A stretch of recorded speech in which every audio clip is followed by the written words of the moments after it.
sitting there this morning, pondering over a morning coffee. I was just wondering, what should we talk about in this video for our Tuesday morning? Obviously, to keep the schedule.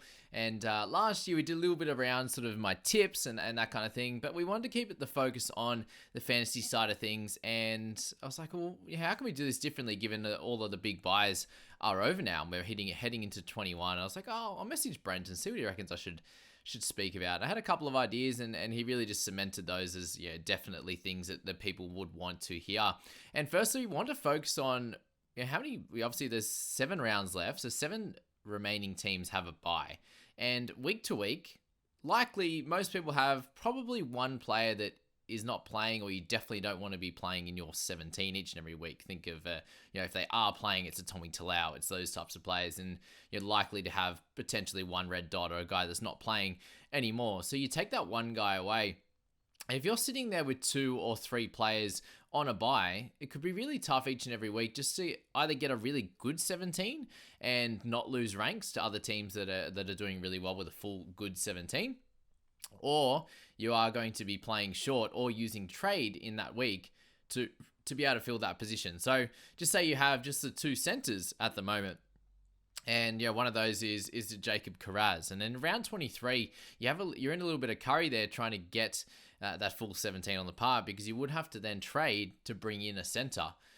Myself, my only main issue in my side is that, with Val Tafade being out now, I only have Penasini and Manu. So if one of those guys gets injured, then I am in a little bit of trouble in that certain week, and I would have to make a trade to bring in a center for that week. So, any other position I am, fine and well covered, but that's one that I would be struggling in.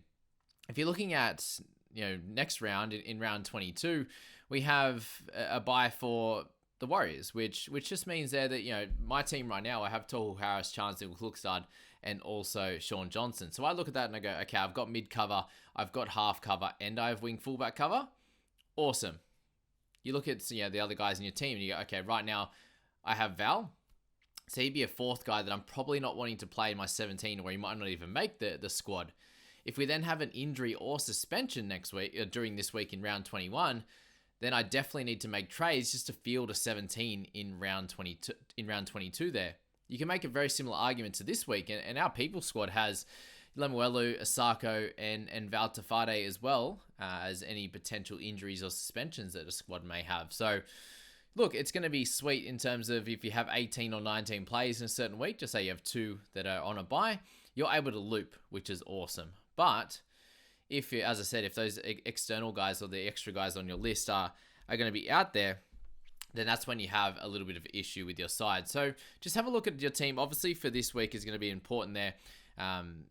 With those Dolphins guys out, you're looking towards the Warriors in round 22 for sure. And that's something I'm going to be looking at this week as guys like Chance, definitely not a keeper, a wing fullback guy that could do a solid job. He scored a try and a try assist on the weekend and still didn't score amazingly well. So he's on the chopping block for me. Obviously, Val is as well. But the other thing is, if you've got sort of 18, 19 pretty solid players and you have a full 21, maybe it's a Munro, it's a couple of those cheaper guys there. People would have bought Harrison Graham last week, so he's another guy that's out for this one. And again, could be used as a looper this week. But they're the kind of guys you need to look at, as well as, okay, well, when they have a bye, how am I set up? So the Warriors guys you need to look at. Bulldogs in round 23. It's not going to be a big, stuff around, but Preston's obviously one of those guys to think of there. If you have a Reed Marnie, something like that. With the Dogs, obviously, if you'd grab Gerald Skelton, these types of players there, or Blake Wilson. Cowboys in round 24 is going to be an important one. So make sure you have the wing fullback cover with the Drinkwater. Maybe you have a Robson as well, so make sure you do have some hooking cover, whether it's Hands, whether it's Grant, something like that. That's where the good thing is about having guys like Harry, is the fact that they no longer have a bye to come. Broncos guys in round 25, so obviously the Payne Haas's of the world, but again, most of us have decent mid cover there for sure. If you have one of their, Herbie or something like that, there's something to think about in that position there. In round 26, you've got the Bunnies. So if you're looking at grabbing Cam Murray, if you're looking at grabbing a Latrell Mitchell, just be aware of how many players you have from a certain team is just the biggest thing here. And then obviously the Eels in round 27. I still currently own 4 Eels. So likely for me, heading into that round there, I'd want to be probably down to one down to 2 or 3 Eels players. And if I am not down that low, then I want to make sure that the rest of my squad is actually playing, so I am able to have a 17 in that round. And maybe I do save the one trade or something like that to be able to move one of those Eels guys on, or one of the guys that are going to be out of my side if it's a suspension, an injury, or something like that, into round 27. So just thought that was a really important thing to go through in this one there. So the next topic on our list is actually going to be Nathan Cleary, and you need to look at your side and decide, what's going to be most important to you. Is it going to be Nath? Because average-wise, he is at the top with Nico Heinz. But with how the Sharks are playing at the moment, do you want to be captaining Nico over each and every week? So Cleary, obviously, him with Heinz there, Payne Haas is up at a 66, but Cleary would have been, was well into the 70s before he got that early injury. So he would have been about 73 or 74, I believe, before that injury happened. So clearly the best guy on the list, and lost a fair bit of cash in that round too. He does come in with a higher break even. He comes up against the Dogs though, and it's a very scary proposition for those that don't own Cleary. So, a couple of questions here. 1, how do you get him? And 2, is it worth it? Actually, 3 there is the captaincy side of it. So, this week Cleary is the best captaincy option. No doubt about it. If he's named, he's there. He's going to be the best captaincy option. Heinz comes up against the Manly boys, and I still see him scoring really, really well. So if you don't get Cleary this week, Heinz by far is the second best option. And if I can't get Cleary myself, the captaincy will stay on Nico there. The following round, they actually play each other. So Panthers will play the Sharks. And really, do you want to be captaining Nico up against Panthers? Look, I think you'll still be fine. But I really think that Cleary could really knock up a score against the Sharks, because their defense is just not good enough at the moment. So unless something changes there, that left edge defense, Wilton being injured now, Moylan there, do they change something on that left side? So these are a couple of things you need to think about. But at 993, you're very, very likely going to have to double trade here. If you happen to have maybe 200k in the bank, you still have to trade out one of these guns. And the options in my team as a direct swap to Cleary, if you had 200k in the bank, which is a lot of cash, would be Hopgood, it would be Moses, it would be Horsburgh, Jack DeBellin, just 201k you would need for that. If you're looking at guys like Tohu Harris, it'd be a 307k change on that front. Obviously, if you just bought Fafita, you're not trading him. You're very unlikely trading Sean Johnson with how good he's going. So it's going to be a 2-trade bonanza kind of thing. And if I'm looking at my own team there, Chance would have to go down at 540k, and he would have to go down to a cheapie, to be honest with you, a 220 kind of guy, 220, 230, 240, so that I had that extra 300k that I could trade a Tohu Harris to Cleary. And that would be a very, very big upgrade, obviously. But then you're looking at the emergencies then, and I go, okay, well, if I do get a cash out option, which we'll speak about in a second, I then have Val and the cash out not playing, which is going to be completely fine this week. It should likely be fine next week in round 22, because at that point I would have traded out Chance, I would have traded out Tohu Harris, and I'd just have Johnson on the bye, and I have plenty of halves to cover. But if there's any suspensions, any injuries, that means I would have used 2 more trades, and I'm down to 4. And 4 for 6 rounds there is a little bit of a worry, sure.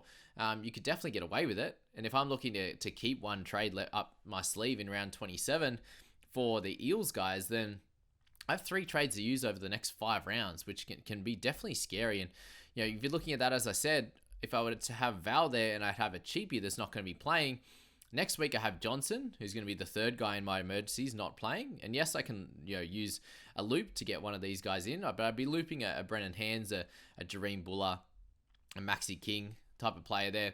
Yes, the rest of the squad is obviously incredible, and we should score well on a weekly basis, but that doesn't account for all those injury suspensions, the things that are going to knock you around week to week. So really, if you can, 21 is going to be great. Maybe 20, if you can have 20 playing players and 1 cash out, that's going to be the play. So a really good thing to do. It's not going to matter too much because we have the bench that's really easily interchangeable. But a center and wing fullback dual guy, which you can just have a scroll down the list in that section on the side. Just go into the center position, and we'll widen that out there. You can obviously just do the filters and go to the cheapies, but we can just scroll it down there. You're looking at Ben Trebojevic as an edge and a center.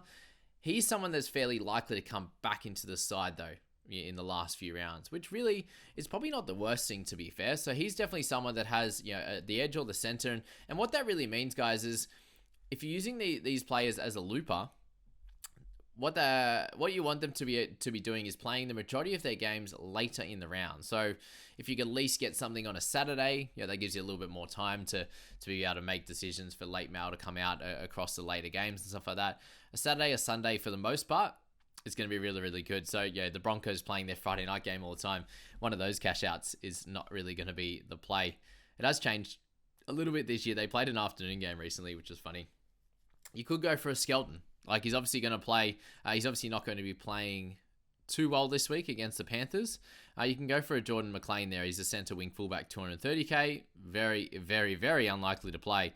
You got Schiller there at centre and wing fullback. You've got Kotrick, who's going to be a guy off the bench, who's playing very limited minutes, and he's not going to make you any cash, but he'll be a player. Schiller, very unlikely he will play, and he's probably him and Ben Trbojevic are probably some of the better options there. Trbojevic, I personally think, could be the best, just for the fact that he may come back and play in those last few weeks. He has a few hamstring injuries now, but he could be a guy that comes in off the bench, or if they have further injuries and they need to put him back in, it might actually help you as a potential player if you really get into that much trouble. And I know a lot of people are using all their trades now in this week, so they're going to play the last 6 rounds with no trades up their sleeve. So someone like him, if he comes back and he actually is a 15 to 25 point scorer in that last few rounds, then that could be the play for you. So something like that is important to look at, but just you don't want to be overloading with too many of them, but you do want to be able to get as close to your best 17 as possible. And if you're someone like myself, that this week, if I wanted to, I could go Val Tafade down to like a Ty Munro, and I could go Chancey Cookstar up to Cam Murray. That would then give me 21 really solid, really good players, to be honest with you. Munro would be my cheapest, but if he keeps his spot, obviously. And then Brendan Hands and Buller are going to be my next 2 worst players. And it comes to Max King would be my 18th man on a regular basis, which is pretty crazy and would be really, really cool. So the question for me this week then, with that one, is if I do that, I have 21 players and I can't actually loop it all, which is pretty frustrating. And obviously you do have to get lucky with the correct selections in your top 17. But on that side, that becomes a little bit more difficult because week to week, yes, next week I'm going to have a bye player with Johnson. And, the week after, I would have one again with Max King. So I do have that one looper. But flexibility-wise, we know what we can do on the bench sometimes. If you have a few guys to loop, you can make sure you select the right players, or you can put, for guys on a bye in a certain position like center, or wing, just to say wing fullback, because I have a bunch of extra, you can pop the guy in there, and you can really just make sure you select the correct wing fullback in your team based on the order of which they play. So, there's a bunch of things to think about coming into this week. You don't want to overload, I think, on the red dots. Do you want to have 21 really decent players, or do you want to get the best 17 on the park each and every week? And that would include someone like Nathan Cleary. It's probably enough to talk about on this video, guys, but obviously just having a look at your squad and firstly, getting the right cover. If you have enough cover each and every week, then you don't have to make that unnecessary trade if someone goes down injured or if they're suspended for a week. We've already seen a few suspensions this week with Regan Campbell-Gillard, obviously less important, but Tino, we had like 70-something people in the top 1,000 bring in Tino this week, and he's going to be out for 4 weeks most likely with the early guilty plea. So that's frustrating, and that's something that's going to happen on a week-to-week basis. We haven't seen as many concussions recently, especially to important fantasy players, but they will come, and that's where the cover is going to be important, and then not overloading on the red dots. So that's probably where you want to play this one. It would be really, really nice to have Cleary in our sides, but if we can't do it, we can't do it. Maybe, Heinz gets suspended or injured or something like that at the time. And then you could straight swap Heinz to Cleary. That's definitely an option that you can have up your sleeves. If you went, like for me personally, if I was to bring in Ty Munro and Cam Murray this week, if that was the play, then I have 2 guys that are going to be out in round 26. So very much something to think about, guys. I hope you enjoyed that one, and I can't wait for Team List this afternoon.